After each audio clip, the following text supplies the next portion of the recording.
अस्सलाम वालेकुम dear students, ये linear algebra math 209 lecture number 8A। 8 lecture काफ़ी लेंथी है, इसलिए मैंने इसके दो पार्ट्स बनाए हैं और ये ए पार्ट है।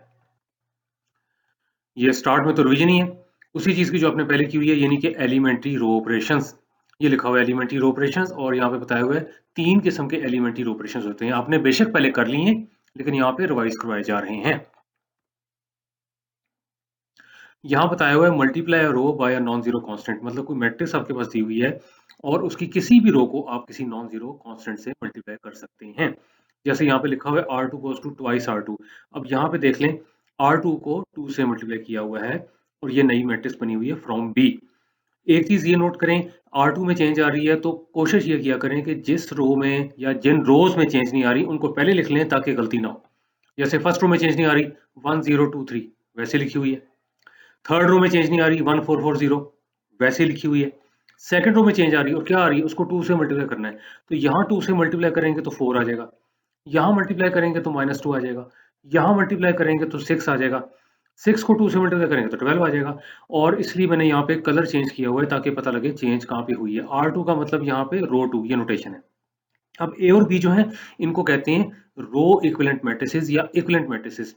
जब आप एक मैट्रिक्स पे एक एलिमेंट्री ऑपरेशन या ज्यादा एलिमेंट्री ऑपरेशन लगाते हैं तो जो नई मैट्रिक्स आती है एक या पहले स्टेप पे या बाद में जो आती हैं वो सब आपस में होती हैं रो इक्विवेलेंट। मतलब है कि एक मैट्रिक्स को दूसरी मैट्रिक्स से हम हासिल कर सकते हैं बाय एलिमेंट्री ऑपरेशन। जैसे ए को आपने हासिल कर लिया बी से बाय एलिमेंट्री ऑपरेशन, लेकिन ये देख लें अगर ए बी के इक्विवेलेंट है तो बी भी ए के इक्विवेलेंट है, बी भी ए के इक्विवेलेंट है। तो ये चीज भी आप नोट कर लें कि बी ए के कैसे, क्योंकि ये जो ए आपके पास है इसकी सेकंड रो को अगर मैं 2 पे डिवाइड कर दूं उसने फिर वही बन जाना है, तो वो भी तो वही चीज हो गई, यानी कि multiplying row with a non zero constant. तो दोनों एक दूसरे के रो इक्विवेलेंट है। सेकंड वाला जो आपके पास है कहता है इंटरचेंज एनी टू रोज, कोई दो रोज आप उनको इंटरचेंज कर लें, जैसे फर्स्ट रो और सेकंड रो। थर्ड रो में कोई चेंज नहीं आ रही तो यहाँ पे आ जाएगा 1440, यहाँ पे देख लें 2 1 3 6 ये फर्स्ट रो पे है और 1023 जो फर्स्ट रो थी ये सेकंड रो बनी हुई है। ठीक है ना, ये सेकंड रो बनी हुई क्योंकि फर्स्ट टू रोज को आपने इंटरचेंज कर लिया। फिर देख लें ये सेकंड रो जो है यहाँ पे फर्स्ट रो बनी हुई है और यहाँ पे जो फर्स्ट रो है यहाँ पे सेकंड रो बनी हुई है। और यहाँ भी जो सी साहब है ना ये बी के इक्विवेलेंट है, सी जो है बी के इक्विवेलेंट है, बी भी सी के इक्विवेलेंट है। यहाँ भी लिखा हुआ है फ्रॉम बी। अब आगे चलते हैं, यहाँ पे लिखा हुआ है add a multiple of one row to another row. जैसे यहाँ पे देख लें इसने कहा हुआ है R1 goes to R1 plus twice R2। अब यहाँ पे किस में चेंज हो रही है, फर्स्ट रो में, तो जो आपके पास सेकंड रो है 2 1 3 6 as it is, 1440 as it is. Change कहाँ पे हो रही है, फर्स्ट रो में हो रही है, सेकंड रो को 2 से मल्टीप्लाई करके फर्स्ट में ऐड किया गया है। 2 2 4 4 प्लस 1 ये 5, ये -2 प्लस 0 ये -2, 3 2 6 6 प्लस 2 8, 6 2 12 12 प्लस 3 ये 15। तो यहाँ पे देख लें चेंज आपके पास आ रही है फर्स्ट रो में। अब एक चीज का ध्यान रखें, यहाँ पे कुछ स्टूडेंट्स ये पूछ रहे होते हैं, बल्कि अच्छी बात है पूछते हैं। और एक चीज है यहाँ पे क्यों लिखा हुआ है multiple of one row to another row, यानी कि add a multiple of one row to another row क्यों लिखा हुआ है, सेम रो क्यों नहीं है। स्टूडेंट्स पूछते हैं सर सेम रो क्यों नहीं लिखा। देखें पहले तो मैं ये कहूंगा जैसे रियल लाइफ में नहीं होता, किसी के घर जाते हैं तो लोग कहते हैं क्यों तकल्लुफ कर रहे हैं, खाएं पिए ना, अपना ही घर समझें। ये भी तकल्लुफ वाली बात होगी। अगर मैं इसको लिखता हूँ R1 प्लस ट्वाइस R1 तो 3R1 हो गया, ये तो पहला एलिमेंट्री ऑपरेशन हो गया। तो बजाय कि R1 प्लस ट्वाइस R1 करना है तो वही फर्स्ट रो को 3 से मल्टीप्लाई कर दें। यही मैं कह रहा हूँ कि R1 प्लस ट्वाइस R1 करने से बेहतर है कि फर्स्ट रो को 3 से डायरेक्ट मल्टीप्लाई कर दें। इसलिए यहाँ पे रो डिफरेंट होनी चाहिए। तो मतलब कहने का ये है कि जब आपने मल्टीपल ऐड करना है एक रो में तो किसी और रो का ऐड करना है, वरना ये पहला एलिमेंट्री रो ऑपरेशन बन जाता है। अब ये लॉजिक है, इसको अंडरस्टैंड करें ताकि ये सिंपल चीजें भी आपके लिए इंटरेस्टिंग हो जाए, ना रहे कि मैथमेटिक्स जो है ड्राई सब्जेक्ट है। अब वो कह रहा है इन द लास्ट 3 एग्जांपल, ए उसने कहा था बी के इक्विवेलेंट है, ये पिछली स्लाइड पे। सी उसने कहा था बी के इक्विवेलेंट है, ये भी पिछली ही स्लाइड पे जहाँ पे आपने रोज को इंटरचेंज किया था। ये पहले जब आपने नॉन जीरो कांस्टेंट से मल्टीप्लाई किया था सेकंड रो को, शायद वहां पे ए आई थी, फिर आपने फर्स्ट टू रोज को इंटरचेंज किया था, सी बन गई थी। अब डी, डी तो ऊपर लिखा हुआ है, डी तो ये वाला है। तो यहाँ पे देख लें डी ये वाली मैट्रिक्स है जो कि इसके रो इक्विवेलेंट है, क्योंकि आपने एलिमेंट्री रो ऑपरेशन ये वाला बी पे लगाया था तो डी आई थी, तो D is row equivalent to B. और रिस्पेक्टिवली का मतलब है कि जो पहला आपके पास ऑपरेशन था ये एग्जांपल वहां से है, ये दूसरे ऑपरेशन ये थर्ड वाला, ये वाला यानी कि ये वाला, रिस्पेक्टिवली इसका मतलब ये है। और इसका मतलब यहाँ पे लिखा हुआ है कि means A is equivalent to B. Means A is equivalent to B. इसका क्या मतलब निकलता है, यानी कि रो इक्विवेलेंट। ये जो शॉर्ट फॉर्म में लिखा हुआ है ना, इसको लैंग्वेज में लिखा हुआ है means A is equivalent to B या रो इक्विवेलेंट टू बी, और ये इक्विवेलेंट का निशान है। वैसे इसका नाम टिल्डा है, इसको टिल्डा कहते हैं, लेकिन जहां पे ये लिखा होता है इसका मतलब है कि ये इक्विवेलेंट का निशान है। तो ये आपके रिवाइज हो गए एलिमेंट्री रो ऑपरेशंस। ये लीजिए, अब यहाँ पे एक डेफिनेशन है, और डेफिनेशन है आपके पास यहाँ पे लेंथ ऑफ द वेक्टर की। अच्छा, जो लेंथ ऑफ द वेक्टर है, अब यहाँ पे बेशक अभी तो ऑर्डिनरी वेक्टर है, आगे जाके हम देखेंगे वही वाली बात हो जाएगी जब हम वेक्टर स्पेस वगैरह की बात करेंगे। तो उसमें जरूरी नहीं कि ऑर्डिनरी वेक्टर्स हों, उसमें हो सकता है मैट्रिसेस भी हों, उसमें हो सकता है कि फंक्शंस भी हों, और चीजें भी हों। ऑर्डिनरी वेक्टर्स होने जरूरी नहीं है। फिलहाल तो ऑर्डिनरी वेक्टर है, लेकिन असल चीज ये है कि जो लेंथ ऑफ द वेक्टर है ना, हम उसको नॉर्म कहते हैं, और ये इसकी नोटेशन होगी। आमतौर पे वो सिंगल लाइन लगाई जाती है, लेकिन वो फिर कंफ्यूज कर सकती है absolute value of the real number. वो नोटेशन अब यहाँ पे हमने यूज नहीं करनी। यहाँ पे लेंथ ऑफ द वेक्टर की जो है आपके पास, जिसको कहते हैं norm of you, is denoted by this, ये होगा। हाँ, ये है कि नॉर्म और लेंथ सेम होना जरूरी नहीं है, लेकिन फिलहाल ऑर्डिनरी वेक्टर्स हैं तो यहाँ पे सेम है। और वो कहता है टू डिमेंशनल स्पेस में जब ये एक वेक्टर होता है जिसके कंपोनेंट्स u1 u2 हैं, तो उसकी जो लेंथ होती है वो होता है square of the first component plus square of second component under root. लेकिन वही वाली बात है कि क्या इसको याद कर लिया जाए या इसका प्रूफ देख लिया जाए। अब इसका प्रूफ तो होता है पाइथागोरस थ्योरम से। अब ये और पिछली क्लासों से हो रहा है, इसका अलग से प्रूफ है, लेकिन फिलहाल इसको तो मैं यूज करके ये बताने लगा हूँ आपको। ये देख लें, ये आपके पास एक्स एक्सिस है, ये आपके पास वाई एक्सिस है, ये आपके पास ओरिजिन है। ये वेक्टर है जो कि ओरिजिन से स्टार्ट होकर u1 u2 पे एंड हो रहा है। और इसके अलावा यहाँ पे देख लें, इसका x कंपोनेंट u1 है, इसका मतलब x एक्सिस के लॉन्ग u1 उसने ट्रेवल किया है। y कंपोनेंट इसका u2 है, तो y एक्सिस के लॉन्ग उसने u2 ट्रेवल किया है। और यहाँ पे देख लें, ये वेक्टर की लेंथ शो की हुई है u नॉर्म। u1 u2 दोनों के दोनों स्केलर्स हैं। और अब देखें पाइथागोरस थ्योरम क्या होता है। पाइथागोरस थ्योरम कहता है कि square of the length of the hypotenuse, यानी नॉर्म ऑफ u का square is equal to square of the length of the base, यानी कि u1 square plus square of the length of the perpendicular. और उसके बाद जब under root लेते हैं तो ये वाली जो चीज आपके पास आती है, यानी कि ये लेंथ, अंडर रूट हो सकता है u1 square plus u2 square, तो ये अंडर रूट हो जाता है u1 square plus u2 square. तो ये पाइथागोरस थ्योरम से इसका प्रूफ आ रहा है।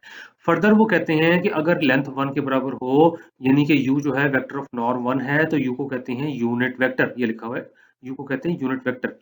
थ्री डिमेंशनल में भी ऐसे ही एक्सटेंशन होती है।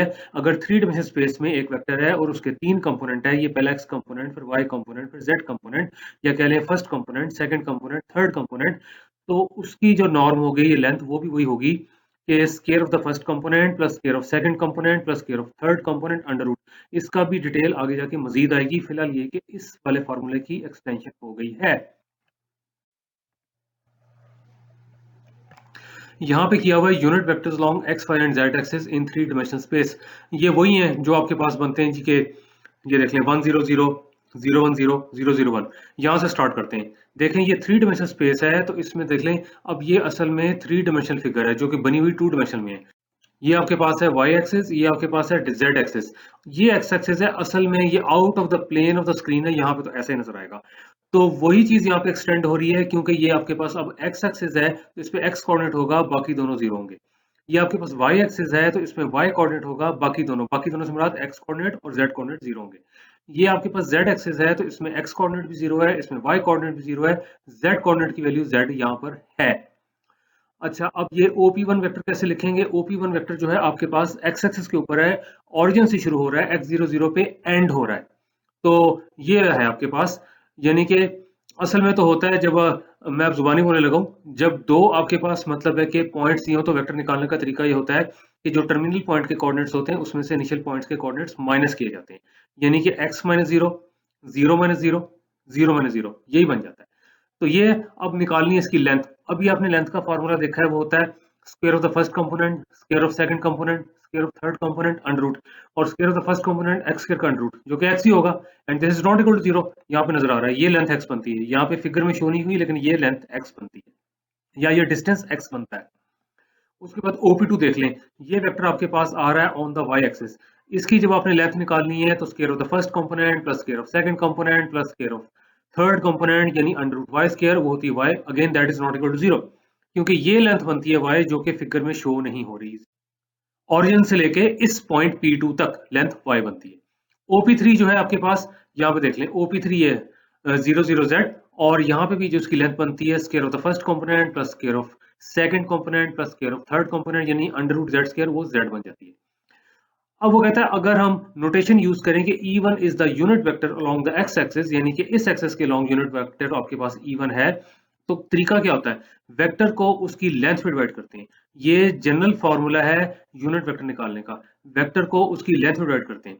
अब यहाँ बोर्ड होता तो मैं उस पर करके दिखाता, आप जरा ध्यान से, मैं जरा स्लो बोलूंगा, समझने की कोशिश करें। सपोज करें एक V वेक्टर है, ठीक है, और V नॉर्म जो है उसकी लेंथ है, तो मैं कहता हूं ऊपर है मेरे पास V vector divided by norm of V vector, ठीक है जी, यही कर ले, ऊपर V वेक्टर लिखा हुआ है, नीचे उसकी लेंथ।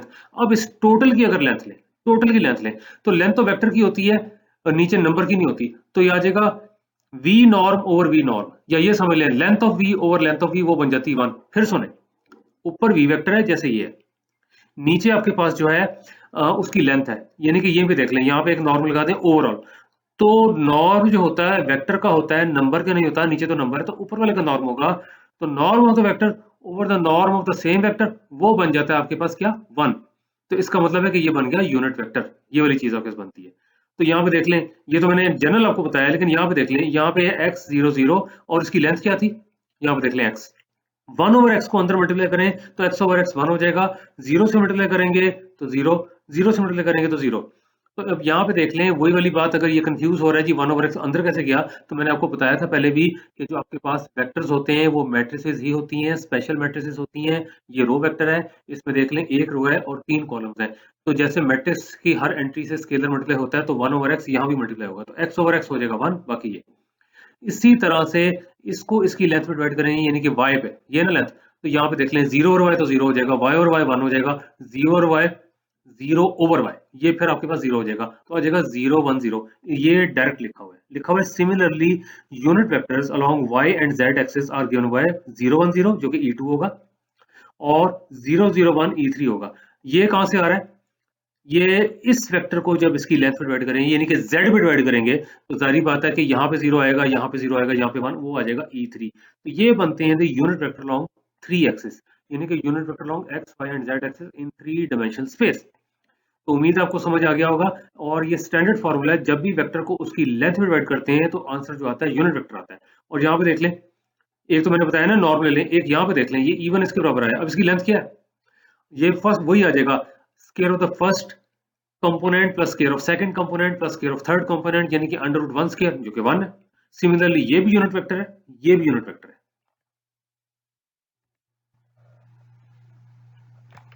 यहाँ पे आपके पास एक डेफिनेशन दी हुई है, वैसे तो डॉट प्रोडक्ट की जो आपने पहले पढ़ा हुआ है, हम इसको यूक्लिडियन इनर प्रोडक्ट भी कहेंगे, ये आगे जाके मजीद क्लियर होगा जब हम इनर प्रोडक्ट स्पेसेस शुरू करेंगे। यूक्लिडियन का फिलहाल दिमाग में ये रख लें कि यहाँ पे आपके पास जो वेक्टर्स हैं ऑर्डिनरी वेक्टर्स हैं, ठीक है। अब यहाँ पे कहता है if u and v are vectors in 2 और 3 डायमेंशनल स्पेस, ये देख लें, ये u साहब हो गया, ये v साहब हो गया, थीटा इनके दरमियान एंगल है, वो लिखा हुआ है, and theta is angle between u and v, ये उनके दरमियान एंगल हो गया। फिर वो कहता है dot product u dot v is defined by, वो होता है जी length of the first vector, या कहना चाहिए norm of the first vector times norm of the second vector times cosine of the angle between them. ये तब होता है जब वेक्टर्स आपके पास नॉन जीरो हो। अब इसमें कह सकते हैं नहीं जी ये जीरो हो सकता है जब थीटा पाई बाय 2 हो, वो और चीज है। फिलहाल वो कह रहा है कि नॉन जीरो वेक्टर्स के लिए ये डेफिनेशन, नीचे जीरो लिखा हुआ है इसने, वो कहता है कि एक वेक्टर भी इसमें जीरो हो जाए या दोनों जीरो हो जाए, पहला वाला जीरो हो जाए u या v जीरो हो जाए या दोनों जीरो हो जाए, जारी बात है कि जब वेक्टर जीरो तो लेंथ जीरो, इसलिए आंसर जीरो आ रहा है। यहाँ पे अगर जीरो आता है तो एंगल डिपेंडेंट, लेकिन ये जनरल फॉर्मूला है। अब u डॉट v कहता है स्केलर क्वांटिटी है, राइट साइड पे देखें नंबर नंबर नंबर, ये भी नंबर, राइट साइड पे कोई वेक्टर नहीं आ रहा, तो it's a scalar quantity, answer is just a real number. फिर वो कहता है u डॉट v को हम यूक्लिडियन इनर प्रोडक्ट भी कहते हैं। फिलहाल मैंने कहा है कि ये इसलिए है कि यहाँ पे आपके पास ऑर्डिनरी वेक्टर है, क्योंकि इनर प्रोडक्ट भी हमने पढ़ा ही नहीं है, आगे जाके पढ़ेंगे उसमें मजीद क्लियर होगा, तो इंशाल्लाह ताला इसी लेक्चर में ही पढ़ेंगे, इसी लेक्चर के बी पार्ट में पढ़ेंगे। अब वो कहता है ट्राई द फॉलोइंग, वो कहता है प्रूव करें कि any vector in 3 dimensions can be written as the linear combination of E1 E2 E3। ये तो कई बार किया है, ये तो पहले भी किया है, लेकिन देख लें ये प्रूव करना है, आपने ये प्रूव करना है कि U1 times E1 plus U2 times E2 plus U3 times E3, यहाँ पे E1 की वैल्यू 1 0 0 है, E2 की वैल्यू 0 1 0 है, E3 की वैल्यू 0 0 1 है। ये मतलब है कि अगर हम यहाँ पे सब्स्टिट्यूट करते हैं तो इसके बराबर आता है, ये चेक करना है, चेक अगली स्लाइड पे किया हुआ है। ये देखें, अब क्योंकि आपने निकाल लिए थे unit vectors E1 E2 E3, E1 जो था 1 0 0 था, E2 जो था 0 1 0 था, E3 जो था 0 0 1 था, यानी कि unit vector along x y and z axis in 3 dimensions। कहता है any vector in 3 dimensions can be written as the linear combination. ये देखें, ये तो आपने बेसिस पढ़ा सारा कुछ उसमें किया था आपने, ये तो आपके पास जो थे बेसिस से तो कोई वेक्टर उनका लीनियर कॉम्बिनेशन बन सकता है, ये दोबारा किया हुआ है। यहाँ पे देख लें, अब देख लें, इसको मान के नहीं चलना कि u के बराबर है, u के बराबर प्रूव करना है, तो इसलिए ये करें कि E1 की जगह 1 0 0 सब्स्टिट्यूट करें, E2 की जगह ये देखें 0 1 0 सब्स्टिट्यूट करें, E3 ओ है तो लंबाई है, ब्लैक सी 0 0 1 ये जा रहा है ए। अब U1 को अंदर मल्टीप्लाई करें, ये मैंने एक्सप्लेन अभी थोड़ी देर पहले किया है कि अंदर मल्टीप्लाई हो सकता है, ये आ जाएगा U1 0 0। U2 को अंदर मल्टीप्लाई करें, ये आ जाएगा 0 U2 0। U3 को अंदर मल्टीप्लाई करें, ये आ जाएगा 0 0 U3, और जब ऐड करेंगे तो आ जाएगा U1 प्लस 0 U1, फिर ऐड करेंगे तो 0 प्लस U2 प्लस 0 U2, फिर आप करेंगे 0 प्लस U3 ये U3, अब ये U के बराबर है, तो इसका मतलब है कि ये U जो आपके पास है, this is the linear combination of E1 E2 E3, ये चीज आपके पास आ गई, प्रूव हो गया। ये जो चीज नीचे आ रही है ना, ये देखें, जब मैं इनर प्रोडक्ट स्पेसिस शुरू करूंगा ना या प्रोजेक्शंस, वहां पे ये चीज यूज होगी, और मैं वही रिक्वेस्ट करता हूँ कि प्लीज सिंपल चीजों को ज्यादा ध्यान से देखा करें, ये नहीं कि बाकी चीजें ध्यान से ना देखें, एडवांस हो जाए, नो, क्योंकि इन्होंने वहां यूज होना होता है। इसमें इन वर्ड्स नहीं लिखा मैं बोलने लगूं या क्या बता रहा है, वो ये बता रहा है कि जब एक वेक्टर दूसरे का मल्टीपल होता है तो वो पैरेलल होते हैं या सेम लाइन पे होते हैं। ये देख लें, ये यू है, ये ट्वाइस यू है, दोनों की सेम डायरेक्शन है, क्योंकि ये चीज पॉजिटिव है, मल्टीपल पॉजिटिव है और लेंथ डबल है। यहाँ पे देखें माइनस यू, अभी भी देख लें, पैरेलल इन द सेंस ये है कि सेम लाइन पे लाई करते हैं, लेकिन अब डायरेक्शन ऑपोजिट हो जाएगी अगर मल्टीपल नेगेटिव होगा। यहाँ पे अगर u का मल्टीपल नेगेटिव होगा तो जो u की डायरेक्शन है तो माइनस यू की उसके ऑपोजिट हो जाएगी, लेंथ तो नहीं है, माइनस 2u, इसकी लेंथ वही है जो 2u की है, लेकिन इसकी लेंथ भी देखें सेम है एज 2u, लेकिन इसकी डायरेक्शन जो है opposite to that of u या opposite to that of 2u, तो ये है। तो जब भी मतलब है कि इन शॉर्ट, जब भी दो वेक्टर्स आपस में मल्टीपल होंगे तो सेम लाइन पे लाई करेंगे, जब भी आपके पास दो वेक्टर्स एक दूसरे के मल्टीपल होंगे तो सेम लाइन पे लाई करेंगे, अगर मल्टीपल पॉजिटिव होगा तो डायरेक्शन भी सेम होगी, अगर मल्टीपल नेगेटिव होगा तो डायरेक्शन ऑपोजिट होगी। ये पैरेलल भी हो सकते हैं, ये पैरेलल भी हो सकते हैं।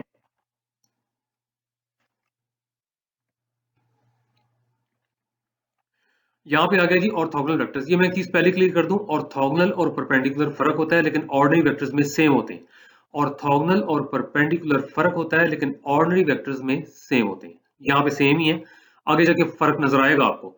यहाँ कह रहा है कि dot product between two vectors is zero when the angle between them is 90 degree. ये तो हमने पहले भी देखा था, आपने कहा था u डॉट v था norm of u into norm of v into cos of theta, theta pi by 2 हो या कॉस 90 डिग्री, वो जीरो होता है। तो वही वाली बात है कि डॉट प्रोडक्ट जो है दो वेक्टर्स के दरमियान जीरो हो जाता है जब एंगल 90 डिग्री हो।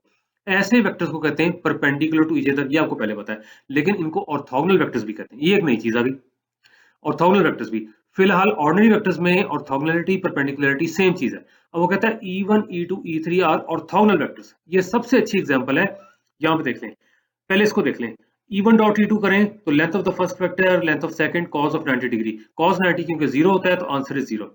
अगर E1 डॉट E1 करें तो यहाँ पे आपके पास आ जाता है length of the first vector into length of second vector, cos of zero. एक ही वेक्टर अपने साथ क्या एंगल बनाता है, जीरो, तो cos ऑफ जीरो 1, तो आंसर आ गया 1।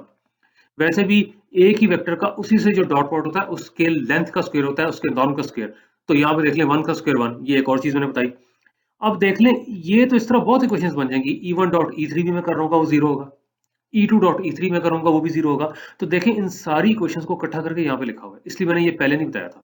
यहाँ पे EI डॉट EJ किया हुआ है और IJ 1 2 3, इनमें I 1 2 3 कुछ भी हो सकता है, J 1 2 3 कुछ भी हो सकता है, और जब आप डॉट लेंगे, लेकिन ये चीज है कि अगर ये I और J सेम नहीं है तो आंसर जीरो आएगा। यहाँ से देख सकते हैं यहाँ पे सेम नहीं है, देख लें, यहाँ पे 1 होता है, यहाँ पे 2 होता है, 90 डिग्री का एंगल है, आंसर इज जीरो।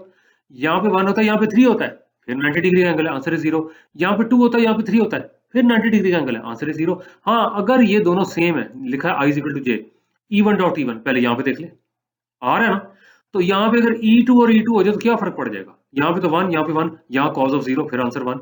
अगर यहाँ पे 3 हो जाए, यहाँ पे भी 3 हो जाए, यानी कि E3 डॉट E3, तो क्या फर्क पड़ जाएगा, फिर लेंथ 1 हो जाएगी, फिर लेंथ 1 हो जाएगी, cos ऑफ जीरो 1, ये 1। तो इसलिए यहाँ पे किया हुआ है, यहाँ पे आपके पास जो है जीरो तब आता है जब इंडिसेस डिफरेंट होते हैं, ये इंडिसेस हैं ये वाले। 1 तब आता है जब इंडिसेस सेम होते हैं, इसलिए पहले इसको देख लें, सेम में आंसर 1 आ रहा था, डिफरेंट में जीरो आ रहा था, फिर इसको समझें। अब वो कहता है प्रूव द फॉलोइंग। ये देख लें, आज मैं थोड़ा-सा देखें आपको लग रहा होगा मैं तेज़ जा रहा हूँ क्योंकि कैलकुलेशन इतनी टफ नहीं है। जो कॉन्सेप्ट्स हैं वो मैं बताए चला जा रहा हूँ। अब यहाँ पे एक नया फ़ॉर्मूला है डॉट प्रोडक्ट का, हालाँकि आप कहेंगे वो तुझे पढ़ लिया है कि length of the first vector into length of second vector times the cosine of the angle between them, लेकिन यहाँ पे एक और फ़ॉर्मूला है अगर आपको वेक्टर के कंपोनेंट्स मालूम हो तब। जैसे u के कंपोनेंट्स हैं u1, u2, u3। अब आपको पता है कोई भी वेक्टर लिखा जा सकता है as the linear combination of e1, e2, e3। अभी आपने प्रूव किया है ये होता है u1, e1 plus u2, e2 plus u3, e3। इस तरह से अगर v के कंपोनेंट्स v1, v2, v3 हैं तो लिखा जा सकता है v1, e1 plus v2, e2 plus v3, e3 लिखा जा सकता है। अब वो कहता है u डॉट v जो है आपने प्रूव करना है कि that is u1, v1 plus u2, v2 plus u3, v3 इसके बराबर। यानी ये देख लें, मैं अभी इसका प्रूफ कराऊंगा ताकि रट्टा ना लगे, लेकिन फॉर्मूला समझ लें। ये आता है first component with the first, ये देख लें, plus second with the second, ये देख लें, plus third with the third. Proof कैसे करना है? u को आप लिख सकते हैं u1, e1 plus u2, e2 plus u3, e3। v को लिख सकते हैं v1, e1 plus v2, e2 plus v3, e3। अब देख लें, अब आपने कॉमन सेंस यूज करनी है, यानी कि कॉन्सेप्ट यूज करना है कि जो डॉट प्रोडक्ट होता है वेक्टर्स के दरमियान होता है, स्केलर्स के दरमियान नहीं होता। अब u1 e1 का आपने डॉट इससे भी लेना है, इससे भी लेना है, इससे भी लेना है। तो u1 e1 का डॉट जब इससे लेंगे तो आ जाएगा u1 v1 e1 dot e1, ये हो गया। इसका डॉट जब इससे लेंगे तो आ जाएगा u1 v2 e1 dot e2, ये हो जाएगा। इसका डॉट जब इससे लेंगे तो आ जाएगा u1 v3 e1 dot e3, वो ये हो जाएगा। ठीक हो गया। अब ये देख लें, यहाँ पे क्योंकि इंडिसेस सेम थे तो ये आंसर आ जाएगा 1। ये तो ऊपर भी किया हुआ था। इसके अलावा यहाँ भी लिखा हुआ है। यहाँ पे देख लें, जब ये 1 हो जाएगा तो u1 v1 आ जाएगा, u1 v1 ये 0 हो जाएगा। मैं तो सिंपल कहता हूँ इंडिसेस डिफरेंट है। नहीं पता लगता तो यहाँ से देख लें, और इंडिसेस डिफरेंट पे क्यों आंसर 0 आ रहा है? एंगल 90 डिग्री का है। तीनों वेक्टर्स आपस में म्यूचुअली परपेंडिकुलर है, एंगल इनके दरमियान 90 का है। e1 e2 ये डॉट भी 0 है, e1 डॉट e3 ये भी डॉट 0 है क्योंकि e1 e3 के दरमियान भी एंगल 90 डिग्री है। अब देख लें, इस टर्म को तो मैंने तीनों से हिट कर दिया है, इसलिए अब कॉमन सेंस यूज करते हुए ये देखें कि ये जब ये टर्म इन तीनों से हिट हुई थी तो सर्वाइव कौन सी की थी, मतलब नॉन जीरो कौन सी थी? पहली वाली। जब दोनों इंडिसेस सेम थे e1 डॉट e1 आपके पास आ गया था 1, वही बची थी। इसका मतलब है इसको जब मैं हिट करूंगा तो यहाँ पे देख लें e2 डॉट e1 ये 0 हो जाएगा। बचेगी कौन सी? u2 v2 e2 dot e2 ये वाली बच जाएगी। ठीक है, बाकी 0 हो जाएंगी। इसी तरह से ये जब इसके साथ हिट करेगी, यानी कि e2 डॉट e3 वो भी 0 हो जाएगा। अब देख लें ये किसके साथ सर्वाइव करेगी? इसने पहली वाली के साथ सर्वाइव नहीं करना क्योंकि e3 डॉट e1 0। इसने दूसरी वाली के साथ सर्वाइव नहीं करना क्योंकि e3 डॉट e2 0। इसी तरह से e3 डॉट e3 जब होगा ना तब बात बनेगी। तो यहाँ पे देख लें e3 डॉट e1 ये भी 0 हो जाएगा, e3 डॉट e2 ये भी 0 हो जाएगा, e3 डॉट e3 ये 1 होगा। तो बच कौन सा जाएगा? u3 v3, ये लिखा हुआ नीचे। ये देखो, इसने जब इन तीनों से हिट करना है तो ये वाली जो आपके पास टर्म है इसके साथ भी 0 हो जाएगा, इसके साथ भी, इसके साथ बचा हो जाएगा, वो ये लिखा हुआ है u2 v2 e2 dot e2। इसी तरह से ये वाली टर्म आपके पास आ रही है, इसको जब मल्टीप्लाई इधर करेंगे तो 0, इधर करेंगे तो 0, इसको जब इधर मल्टीप्लाई करेंगे तो u3 v3 e3 dot e3 ये भी 1 हो जाएगा, ये भी 1 हो जाएगा। तो यहाँ से देख लें ये 1 के बराबर है। यहाँ से एक बार फिर देख लें क्योंकि एंगल उनके दरमियान 0 डिग्री है और इसके अलावा ये यूनिट वेक्टर्स हैं। वैसे भी देख लें ये स्टैंडर्ड रिजल्ट है। यूनिट वेक्टर्स के दरमियान जब डॉट होता है it's just the cosine of the angle between them. फिर सुन लें, जब यूनिट वेक्टर्स के दरमियान डॉट होता है it's just the cosine of the angle between them, क्योंकि उनकी लेंथ ही 1 होती है। तो यहाँ पे था cosine of the angle between them cos of 90 degree अंडा। यहाँ पे था cosine of the angle between them cos of 0 degree 1। तो इसी तरह से यहाँ पे देख लें ये 1 ये 1 ये 1, ये 1 हो जाएगा तो u1 v1, ये 1 हो जाएगा तो u2 v2, ये 1 हो जाएगा तो u3 v3। हो गया ना? ये हो गया जी। तो ये आपका फॉर्मूला आ गया। अब समरी देख लें, आपने प्रूव कर दिया कि any vector can be written as the linear combination of e1 e2 e3। u है तो u1 e1 plus u2 e2 plus u3 e3। v है तो v1 e1 plus v2 e2 plus v3 e3। फिर आपने ये formula भी drive किया है कि दो वेक्टर्स हैं, उनके कंपोनेंट्स पता है, u के हैं u1 u2 u3, v के हैं v1 v2 v3। तो डॉट प्रोडक्ट का फार्मूला है first component with the first plus second with the second plus third with the third. इसके अलावा ये डेफिनेशन वाला फार्मूला है length of the first length of second cos of theta. ये तब जब आपके पास वेक्टर्स जो है नॉन जीरो हैं। और थीटा क्या है? Angle between U and V. अब देख लें, जो मैंने आपको कहा था ना कि एक ही वेक्टर का उससे डॉट जो होता है उसकी लेंथ का स्क्वायर होता है। तो यहाँ पे देख लें, जब u डॉट u करेंगे तो ये देख लें यहाँ पे आपके पास v1 की जगह u1 आ जाएगा क्योंकि वेक्टर सेम है। तो u1 स्क्वायर हो जाएगा। यहाँ पे u2 आ जाएगा तो u2 इंटू u2 स्क्वायर हो जाएगा, u3 इंटू u3 स्क्वायर हो जाएगा, और ये नॉर्म ऑफ u का स्क्वायर हो जाएगा, ये जो उसकी लेंथ थी उसका स्क्वायर हो जाएगा। लिखा हुआ है नीचे, कहता है the dot product of a vector with itself is the square of its norm या square of its magnitude या square of its length। क्योंकि ऑर्डिनरी वेक्टर है तो बाकी वर्ड्स में यूज करो, वैसे नॉर्म ही चलता है। तो this is a very important result, very important formula. आगे वो कहता है ट्राई द फॉलोइंग, दो वेक्टर्स दिए हुए हैं, वो कहता है कि प्रूव करेंगे एंगल 60 डिग्री है। अब मैं जितने भी स्टूडेंट्स हैं उनको ईमानदारी से कह रहा हूं कि भी यहाँ पे इस रिकॉर्डिंग को स्टॉप कर दें, इसको ट्राई करें, इसको प्लीज ट्राई करें। और कैसे करना है आपने, करना ये है कि यहाँ पे u डॉट वी का फार्मूला आपने कौन सा यूज करना है, यहाँ पे u डॉट वी है, ये देखें ध्यान से देखें, ये फार्मूला यूज करना है। u डॉट वी आपने इससे निकालना है, जो भी आंसर आता है। फिर उसके बाद आपने पहले वेक्टर की लेंथ निकालनी है, यानी इसकी, दूसरे की लेंथ निकालनी है इसकी, cos थीटा देखना किसके बराबर आ रहा है, और उसके बाद थीटा निकाल लेना है, वो आंसर आ जाएगा 60 डिग्री जो उसने दिया हुआ है।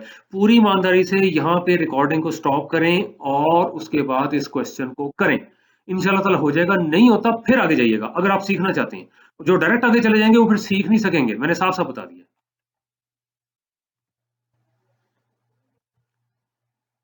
ये लें जी सोल्यूशन, मैंने ये कहा था ना, यही था ना u dot V, length of the first into length of second times cosine of the angle between them.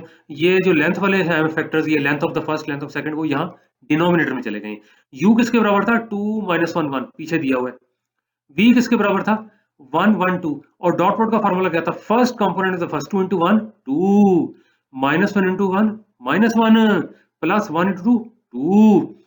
अब उसके बाद लेंथ कैसे निकालते थे, स्क्वायर ऑफ द फर्स्ट, 2 का स्क्वायर 4, माइनस 1 का स्क्वायर 1, 1 का स्क्वायर 1, 4 प्लस 1 6, छक्का।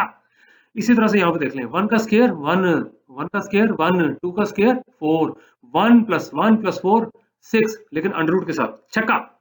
Under root 6 into under root 6, छक्का 6। अब आप कहेंगे कि ये अंडर रूट कहाँ गया, देखें ये आपके पास वही ना, बेस से मतलब पावर ऐड होती है, तो यहाँ पे 1/2 पावर है, यहाँ भी 1/2 पावर है, तो 1/2 प्लस 1/2 1, फिर सुन ले, 1/2 प्लस 1/2 1। अब ऊपर क्या आ रहा है, ऊपर आ रहा है 2 प्लस 2 4, 4 माइनस 1 3, 3/6 1/2।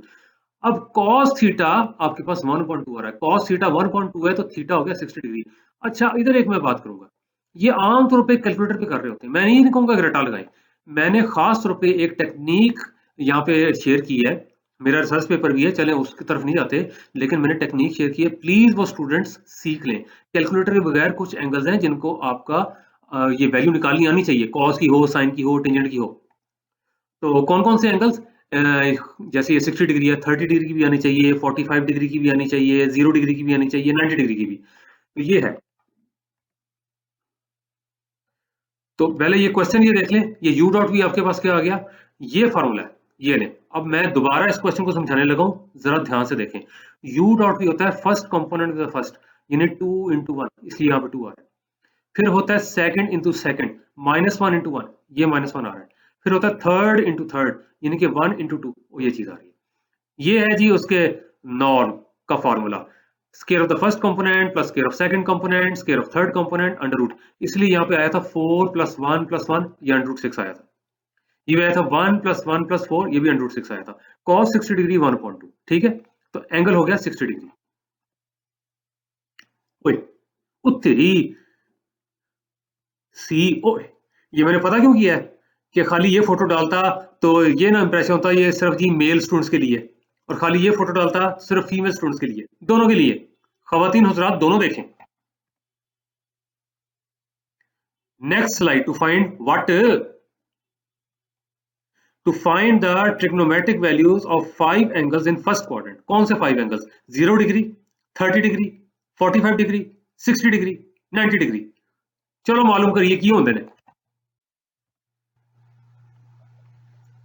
ये लें जी, वो कहता है trigonometric values of 5 angles in first quadrant. First quadrant पता है 0 से 90 डिग्री वाला, 4 क्वाड्रेंट्स होते हैं ना, पहला होता है 0 डिग्री से 90 डिग्री वाला, फिर होता है 90 डिग्री से 180 डिग्री, सेकंड क्वाड्रेंट, थर्ड होता है आपके पास 180 डिग्री से 270, ये थर्ड क्वाड्रेंट, और फोर्थ होता है 270 डिग्री से 360। हमने फर्स्ट में देखने हैं, वो इतना बड़ा टेबल, खैर स्टेप बाय स्टेप चलते हैं।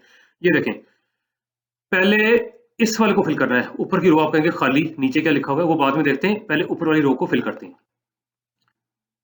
Theta 0 degree, 30 degree, 45 degree, 60 degree, तो 90 डिग्री। ये मैंने कहा था इन 5 एंगल्स का आपको पता होना चाहिए। अब देखें यहां पढ़ते हैं। Step 1, right 0, 1, 2, 3, 4 respectively. लिखो जी अंडा 1, 2, 3, 4 रिस्पेक्टिवली। ये कि यानी कि पहले खाने में अंडा, फिर 1, फिर 2, फिर 3, फिर 4। फिर कहता है divide all the values by 4। इन सारी वैल्यूज को 4 पे डिवाइड कर दें। 0 और 4 तो 0 होता है, 1/4, 2/4 जो कि 1/2 है, 3/4, 4/4 जो कि 1 होता है। ये देखें ये सिर्फ टेक्निक है, ये थ्योरी नहीं है।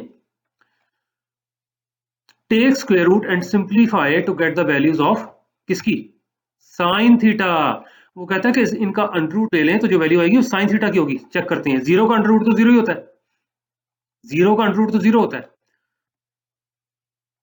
1/4 का 1/2, इस चीज का ध्यान रखें, इसको नेगेटिव लेना। बाहर प्लस साइन है, पॉजिटिव अंडर रूट है तो पॉजिटिव ही लेना है 1/2, ठीक है। और आप देख लें साइन 30 डिग्री 1/2 ही होता है, साइन ऑफ 30 डिग्री 1/2 ही होता है। ये साइन थीटा की वैल्यूज आ रही है।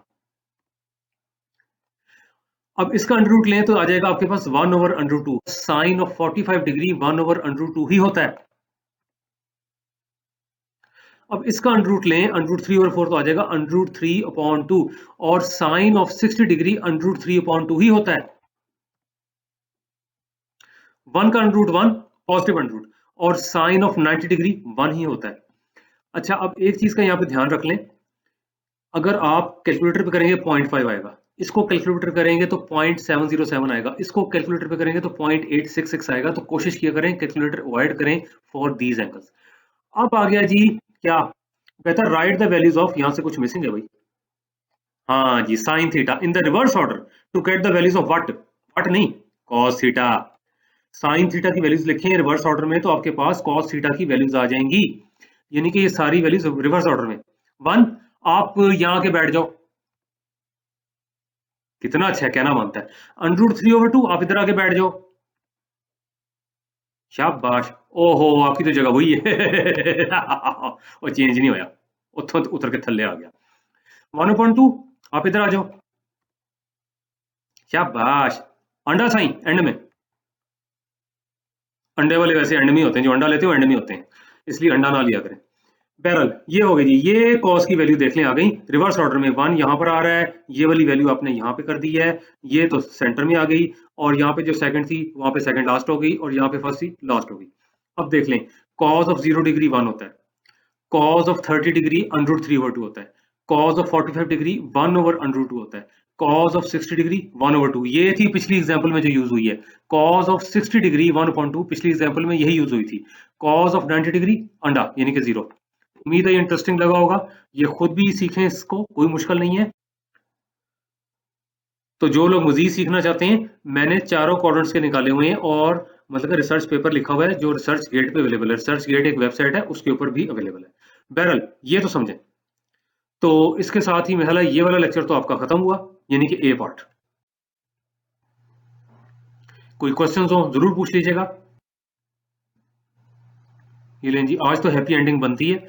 जो चीज मतलब है कि या कैलकुलेटर पे करते हैं या रटवाई जाती है किसी वजह से, मैंने आज आपको उसका भी तरीका बता दिया, यानी कि ट्रिग्नोमेट्रिक वैल्यूज का in the first quadrant main जो 5 एंगल्स हैं। तो ये यहाँ पे एंड हो गया। अब इंशाल्लाह मुलाकात होगी लेक्चर 8B में। अल्लाह हाफिज।